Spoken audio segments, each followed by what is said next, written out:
দর্শক, রাজধানী এবং রাজধানীর বাইরের ফিলিং স্টেশনগুলোতে জ্বালানি বিক্রি খবরাখবর জানাবো। বিস্তারিত জানাতে যুক্ত হচ্ছেন আমাদের সহকর্মীরা। শুরুতেই চলে যাব, দেখা যাচ্ছে মুহাজির হক যুক্ত হচ্ছেন রাজধানী থেকে। মুহাজির, আজকের চিত্রটা জানাবেন ফিলিং স্টেশনগুলোর।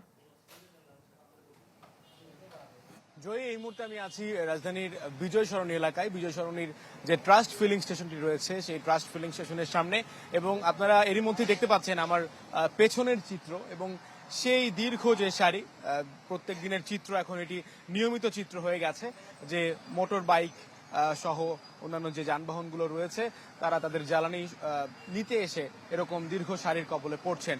এবং বিজয় সরণি রাজধানীর খুব গুরুত্বপূর্ণ একটি এলাকা। সেই গুরুত্বপূর্ণ একটি এলাকায় যখন এরকম লম্বা সারি হয়ে যায় যানবাহনের, শুধু তেল বা জ্বালানি সরবরাহ, জ্বালানি নেওয়ার জন্য, তখন কিন্তু ঘুরে ফিরে এর প্রভাবটা সড়কেও পড়ে। এবং আমরাও কিন্তু এটা আজকে বেশ কয়েকটা জায়গায় দেখতে পেয়েছি রাজধানীর বিভিন্ন জায়গায়, বিশেষ করে যে সমস্ত এলাকায় ফিলিং স্টেশনগুলো রয়েছে। আর এখানে মূলত যারা আসছেন তারা এক ধরনের একটা নিশ্চয়তা নিয়ে আসেন যে এখানে আসলে অ্যাটলিস্ট অন্ততপক্ষে তারা তেল পাবেন। কারণ এখানে আমরা অনেকের সঙ্গে যখন কথা বলি তারা বলছিলেন যে বিভিন্ন ফিলিং স্টেশন, অর্থাৎ বিভিন্ন পেট্রোল পাম্প সকাল থেকেই বন্ধ ছিল, এবং তারা বিভিন্ন জায়গায় তারা গিয়ে ঘুরে এসেছেন। তবে এখানে এসে তারা কিছুটা আশা পাচ্ছেন। তবে এই ফিলিং স্টেশনটা যেটা রয়েছে ট্রাস্ট ফিলিং স্টেশন, সেখানে যারা পেট্রোল নিচ্ছেন 1000 টাকার তারা তেল নিতে পারছেন, এবং যারা হচ্ছে বিশেষ করে প্রাইভেট কার সহ ট্রাক, বড় গাড়ি যেগুলো রয়েছে তারা 3500 টাকার জ্বালানি নিতে পারছেন। এবং এখানকার যে সমস্ত মানুষজন, সাধারণ মানুষজন যারা রয়েছেন, ক্লিংকার বেশি থাকলে সিমেন্ট বেশি খাঁটি। আনোয়ার সিমেন্ট। তারা কিন্তু আজকে সকাল থেকে অপেক্ষায়, কেউ 6:30 এসেছেন, 7:30 এসেছেন, 8টা 9টা, অর্থাৎ আজকে সকালে যখন বৃষ্টি পড়ে তারা তখনও কিন্তু সেই বৃষ্টিতে ভিজে অপেক্ষায় ছিলেন কখন তারা এই তেল তাদের সেই কাঙ্ক্ষিত যে তেল সেটি আসলে তারা পাবেন। এমন একটা বাস্তবতায় যখন এই তাদের সময় কাটানো হচ্ছে, তখন কিন্তু তাদের অনেক কর্মঘণ্টা নষ্ট হচ্ছে।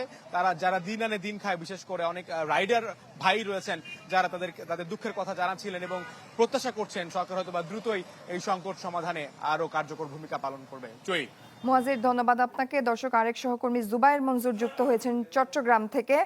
জুবায়ের, আমরা রাজধানীতে জানছিলাম যে আজও ক্রেতাদের দীর্ঘ সারি, চট্টগ্রামের চিত্রটা আমাদেরকে জানাবেন।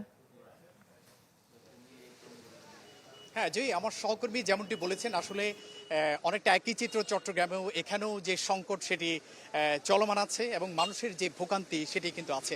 আমি এখন অবস্থান করছি চট্টগ্রামের গনি বেকারি এলাকায়।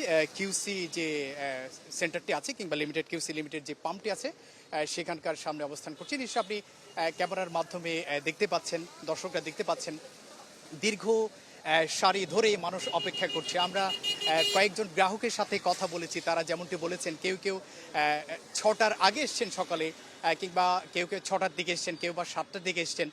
6টার দিকে যারা এসছেন আসলে তারা কেউ তেল পেয়েছেন, অর্থাৎ জ্বালানি পেয়েছেন, কিন্তু 7টার দিকে যারা এসছে তারা এখনো পর্যন্ত জ্বালানি পাননি।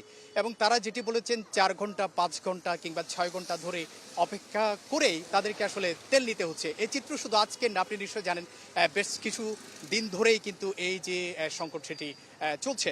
তবে এখানে কিউসি ট্রেডিং লিমিটেড একটি স্বস্তির বিষয়, সেটি হচ্ছে যে আসলে গ্রাহকদের যে চাহিদা, অর্থাৎ যে যা চায় তেমনটি আসলে তেল পাচ্ছেন। আমরা কয়েকজন বাইকারের সাথে কথা বলেছি, তারা চেয়েছেন 13 থেকে 16 লিটার, সে সবকটি তেল তাদেরকে দেওয়া হয়েছে।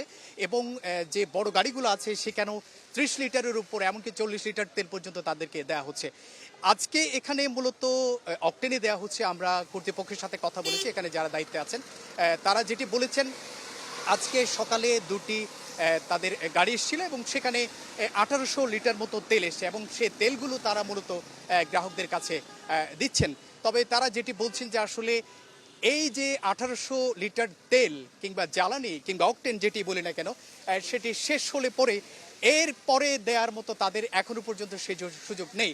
যার ফলে এই যে দীর্ঘ সময় ধরে যারা লাইনে দাঁড়িয়ে আছেন, এবং আপনি দেখতে পাচ্ছেন 1 কিলোমিটার হবে কিনা আমি ঠিক জানি না, তবে ক্যামেরার বাইরেও যে মানুষ দাঁড়িয়ে আছেন, হয়তো ক্যামেরায় অতটুকু দেখানো সম্ভব হচ্ছে না, তারা আদৌ তেল পাবে কিনা সেটি কিছুটা শঙ্কার জায়গা থেকে যায়।